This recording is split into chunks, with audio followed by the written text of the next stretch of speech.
A veure, per on comencem? Recordeu que vam fer uns tests d'aptitud fa uns mesos?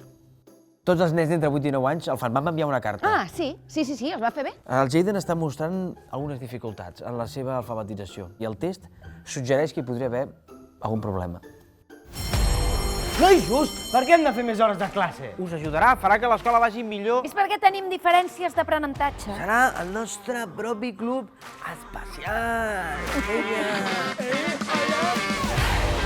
Ara això no ens ha d'espantar a res. Què és el que no ens ha d'espantar? Pots parlar d'una manera normal? Vinga, torneu a les vostres llibretes, va! No vull que el Jaden es rendeixi en la seva educació. No, no ho volem, això. Bé, tots volem el mateix. Va!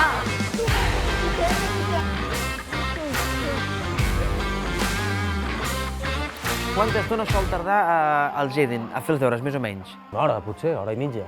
Oh, és una mica massa. Però què estàs dient? Però si no en té ni idea de quanta estona està fent els deures. Sí que ho sé. Però si ni tan sols viu a casa ja. Només en aquests moments. Des de fa 5 mesos. És una situació temporal. No, no ho és. Perdona, parlem d'això després?